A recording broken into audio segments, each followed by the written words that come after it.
Good morning, good afternoon, good evening, and welcome to today's Caffeine for the Soul. And I really encourage you to take our free basic course at michaelneill.org/basic course for a deeper grounding in the ideas behind these podcasts. Today's episode was born in somebody saying a word I had never heard before. Now, I haven't actually looked up to see if it's a quote-unquote real word, but they said, sometimes you just need to get extrospective. And I was like, wait, what? And they said, extrospective, like the opposite of introspective. And I just went on a journey. I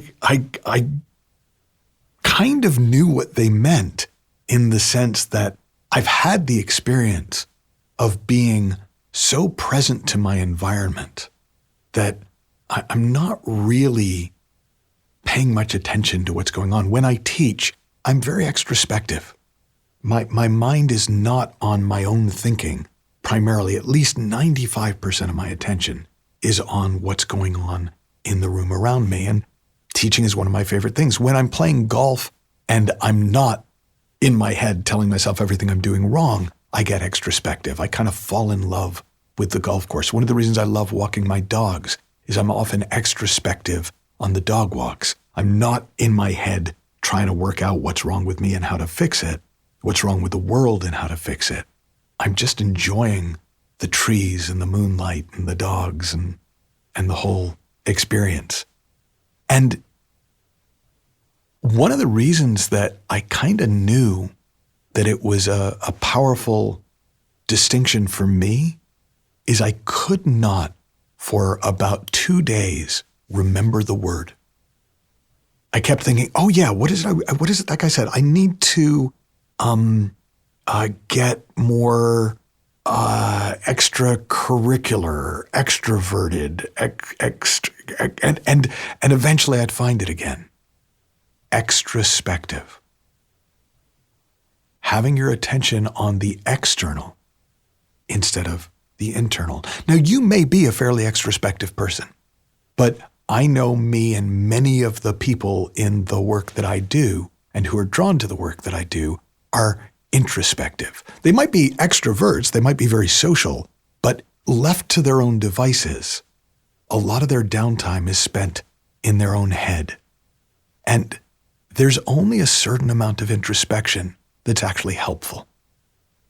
There's an old quote from the novelist Saul Bellow, and he said, Socrates said, the unexamined life is not worth living, but the overexamined life makes you want to kill yourself. So all in all, I'd rather think less about myself. And while it is absolutely true that taking a bit of time to go inside and get to know yourself and get to know your thoughts and feelings and kind of take the temperature on your own state of mind is incredibly helpful, you'll know when it stops being helpful, when it stops feeling good and it starts feeling icky or angry or stressy or depressing. And at that point, it's really helpful to just get extrospective, get your attention off you and back out onto the world around you. And there's 2 ways that I know to do that. And one is something that most people don't realize they can do. But in any moment, you can drop all thought. That is, whatever it is you're thinking about, no matter how important it seems, you can just drop it. Doesn't mean you can't go back to it. It just means you can put it down. Now, if you go, well, I don't know how to do that, you actually do. Because anytime there's an emergency, that's what you do. Anytime somebody comes into the room and goes, oh my God, you drop all thought.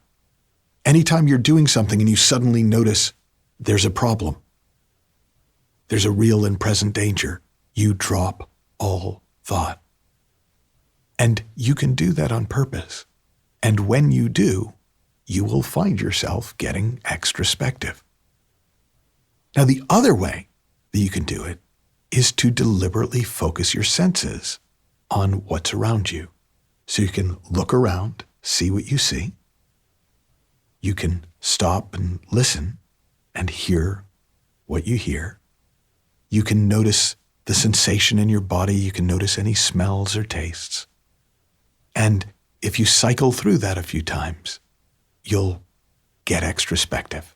You'll start to experience. Now, the shortcut that I've found for myself is, of all the senses, the one that for most people gets you extrospective the quickest is listening. If all you did was listen to another person, to the sounds in the room where you are if you're in a room, or the sounds of nature if you're in nature, or the sounds of your car if you're in your car. If you even just listen to yourself, which sounds a bit introspective, you get extrospective. You settle down and the world becomes more vivid and more alive. And the feeling of that is really powerful. And your ability to do shit in the world goes up and up and up when you're extrospective. I was watching Hard Knocks. It's a show on HBO that I don't know if it's shown outside of the United States, but this year it's following the football team, the New York Jets. And one of the rookies on the team, who's, they think he's going to be a star player, was talking about how he's just learned not to think about stuff. He doesn't think about stuff. He just does it. He doesn't think about stuff. He just plays football. Now, there are places where not thinking about stuff probably will and have gotten him into trouble. But I also think it's a huge reason why he's so good on the football field. Because he knows that if he wants to play at his best, he needs to get extrospective. He needs to get his mind off his thinking and out into the world. And if you want to experiment with it, I really encourage you to experiment with it this week, is spend some time being extrospective. You can do it by just dropping all thought and beginning to notice what's around you, or you can do it by deliberately noticing what's around you. And I will encourage you at least some of the time to play with, just listen. Listen to life. And it's amazing what you start to hear. Have fun, learn heaps, happy exploring, and I'll talk with you soon.